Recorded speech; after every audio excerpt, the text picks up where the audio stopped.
آپ کو پتہ ہے اسلام کی خوبصورتی کیا ہے؟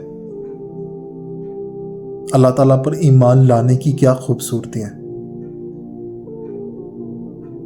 اگر آپ پوری زندگی گناہ بھی کرتے رہتے ہو پھر بھی اللہ تعالیٰ آخرکار آپ کو جنت دے ہی دے گا۔ اس سے پہلے آپ کو جو آپ نے غلطی کی ہیں، کوتاہیاں کی ہیں، اس کی سزا بھگت کر آخرکار جنت میں ہے۔ اللہ نے ہمارے نصیب میں جنت لکھ دی ہوئی ہے، مسلمانوں کے نصیب میں۔ جتنی مرضی وہ غلطی کر لے، کوتاہی کر لے، گناہ کر لے، بڑے سے بڑے گناہ کر لیں، جیسے ہی اس کی سزا ختم ہو جائے گی اللہ تعالیٰ جنت میں داخل کر دے گا۔ وہ شخص جو مسلمان نہیں ہے اللہ اس کو کبھی جنت بھی نہیں دکھائے گا۔ دکھانا تو دور کی بات ہے، وہ جنت کی خوشبو سے بھی محروم رہیں گے۔ وہ لوگ جو مسلم نہیں ہیں، جو اللہ پر ایمان نہیں لائے۔ ایمان لانا ضروری ہے جنت کے لیے۔ اگر آپ غلطی کوتاہی گناہ کرتے ہو تو اس کی سزا بھگت کر وہ جنت میں داخل کیا جائے گا، مگر جنت لازمی ہے۔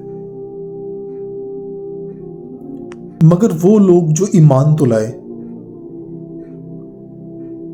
مگر ساتھ میں شرک بھی کر ڈالا، وہ لوگ جو مسلم ہیں، جو ایمان لائے اللہ تعالیٰ پہ، جنہوں نے کلمہ پڑھا، مگر اس کے ساتھ وہ شرک بھی کر بیٹھتے ہیں، ان کی حالت بھی ان لوگوں کی طرح ہی ہوگی جو ایمان نہیں لائے۔ جو عام مسلم ہیں، جنہوں نے چھوٹے بڑے گناہ کیے ہوں گے، ان کی سزا بھگ جانے کے بعد ان کو کیا وہ جنت دے دی جائے گی۔ مگر وہ لوگ جو شرک کر بیٹھتے ہیں، اللہ تعالیٰ نے خود ہی فرما دیا ہے کہ میں ہر گناہ کو معاف کرنے والا ہوں، میں ہر گناہ کو معاف کر دوں گا، چھوٹے سے چھوٹا، بڑے سے بڑا، قیامت والے دن۔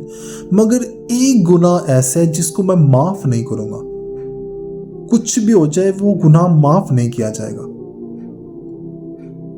وہ ایک گناہ اللہ تعالیٰ نے بڑی تفصیل کے ساتھ بتایا کہ تمہارے ہر قسم کے گناہ میں معاف کر دوں گا، مگر شرک معاف نہیں کروں گا۔ شرک ایک ایسی لعنت ہے جس کو معاف نہیں کیا جائے گا۔ اس لیے یہ جو شیطان ہے، یہ انسانوں سے سب سے زیادہ کام بھی یہی کرواتا ہے، شرک۔ اس پہ سب سے زیادہ کنسنٹریٹ ہوتا ہے شیطان کا، وہ اس وجہ سے کہ وہ ڈائریکٹ بت پرستی کی طرف نہیں لے کے جاتا، وہ موسٹلی مسلمانوں کو ٹارگٹ کرتا ہے، کیونکہ غیر مسلم کو ٹارگٹ کرنے کی ضرورت نہیں ہے اس کو، وہ تو آلریڈی شرک میں مبتلا ہے۔ یہ شیطان ان کو ٹارگٹ کرتا ہے جو لوگ مسلمان ہیں اور جن کا ایمان کمزور ہے، یہ ان کو زیادہ ٹارگٹ کرتا ہے۔ یہ ڈائریکٹ بت پرستی پر نہیں لگاتا، کیونکہ صرف بت پرستی کرنا ہی شرک نہیں ہے۔ اللہ تعالیٰ کے علاوہ کسی کے سامنے جھکنا یا پھر کسی بھی اور ذات، کسی بھی اور شخص کو یا کسی بھی اور چیز کو پکارنا مدد کے لیے، یہ شرک کہلاتا ہے۔ اس لیے شیطان ڈائریکٹلی شرک نہیں کرواتا۔ یہ ذلیل کیا کرتا ہے، لوگوں کے دلوں میں یہ الہام ڈالنا شروع ہو جاتا ہے کہ تم کون سی بت کی پوجا کر رہے ہو، تم کون سی بت کی پوجا کر رہے ہو، تم تو صرف کور کی اس کے سامنے ہی سر جھکا رہے ہو، اور کیا ہے، یہ تو کوئی بڑی بات نہیں ہے، تم تو صرف ایک نیک شخص کے سامنے ہی تو سر جھکا رہے ہو، اور تو کوئی بڑی بات نہیں ہے۔ دیکھو شیطان انسانوں کے دماغ سے کس طرح کھیلتا ہے۔ تم کچھ بھی نہیں کر رہے، تم جنتی ہو، تم مسلمان ہو، تم جنتی ہو، مگر جنت تمہیں ایسے نہیں ملے گی جب تک تم وہ ان پیروں کے سامنے سر نہیں جھکاؤ گے، تب تک تمہیں جنت نہیں ملے گی۔ یہ شیطان انسانوں کے دماغ میں خود یہ باتیں ڈالتا ہے کہ تم جنت میں ویسے نہیں جاؤ گے جب تک تم ان کو راضی نہیں کر لیتے، یہ پیروں کو۔ تم تب جنت میں نہیں جاؤ گے تب تک تم اس کور کی پوجا نہیں کر لیتے، کور پہ سر نہیں جھکاتے تھے۔ ڈائریکٹ بت پرستی پہ نہیں لگا رہا، وہ تو سب کو پتہ ہے وہ شرک ہے، وہ تو مسلمان ہی نہیں ہے، مگر یہ اس طرح سے انڈائریکٹلی شرک کرواتا ہے۔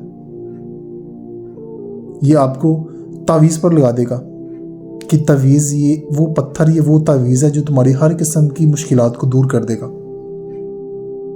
شرک کی ڈیفینیشن بھی یہی ہے کہ اللہ کے علاوہ کسی اور کو پکارنا، یہی تو شرک ہے۔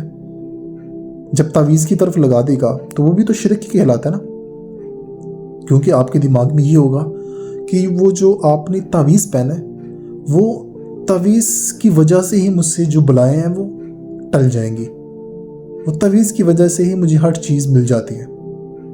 آپ کا ایمان اس تعویذ پہ ہوگا، اللہ تعالیٰ پر نہیں ہوگا، ڈائریکٹ نہیں لگا رہا آپ کو شرک پہ۔ وہ آپ کے دماغوں پر اس طرح سے ہیوی ہو جاتا ہے کہ وہ کہتا ہے کہ یہ جو پیر ہے تم لوگوں کے، اس کی وجہ سے تم لوگوں کو ہر چیز ملتی ہے، ان کے وسیلے سے یہی تمہیں جنت میں لے کے جائیں گے۔ تو انسان کے دماغ پر یہ غلط فہمی ڈال دی جاتی ہے کہ یہی وہ لوگ ہیں جس کی وجہ سے ہم جنت میں جائیں گے، کیونکہ ہم تو بہت گناہ گار ہیں، ہم کیسے جنت میں جا سکتے ہیں، ہم تو بہت گناہ گار ہیں۔ حالانکہ اللہ تعالیٰ قرآن مجید میں فرماتا ہے کہ میں تمہاری شارک سے بھی زیادہ قریب ہوں، جتنی مرضی غلطی کر لو، گناہ کر لو، میرے پاس آؤ، میں بخش دوں گا۔ مگر ہم اس اللہ کی بجائے، یعنی کہ اللہ کے پاس جانے کی بجائے 2 ٹگے کے لوگوں کے پاس چلے جاتے ہیں۔ شیطان دیکھیں کتنا چلاک ہے، وہ آپ کا جو دماغ ہے وہ اللہ تعالیٰ سے ہٹا کر لوگوں کی طرف لگا رہا ہے۔ شرک کتنی محنت کر رہا ہے وہ لوگوں کو شرک کی طرف لے کر جانے کے لیے، کیونکہ اس کا جو ٹارگٹ ہے وہ انسانوں کو جہنم کی طرف لے کر جانا۔ غیر مسلم تو ویسے ہی جہنمی ہیں، پیچھے رہ گئے مسلمانوں میں سے موسٹلی جو لوگ ہیں ان کو جو کے پیچھے لگا دے گا، قبروں کے پیچھے لگا دے گا۔ جب ان کے پیچھے لگائے گا تو وہ شرک ہے، شرک والا جو ہے وہ جہنمی ہے، تو اس کا ٹارگٹ پورا ہو رہا ہے۔ تو گزارش ہے بچ جاؤ اس لعنت سے بچ جاؤ۔ میں اس لیے شرک پہ زیادہ زور دے رہا ہوں کیونکہ اس کی معافی ہی نہیں ہے۔ یہ شرک وہ واحد جو ہے وہ گناہ ہے جس کی معافی ہی نہیں ہے۔ ہمیں ابھی اس جہالت سے نکلنا ہوگا، اس کے راستے میں آپ کو اکثر بتاتا رہتا ہوں، آپ ایک مرتبہ بس قرآن مجید کو ترجمے کے ساتھ پڑھ لو، صرف ایک مرتبہ، آپ جہالت سے نکل جاؤ گے۔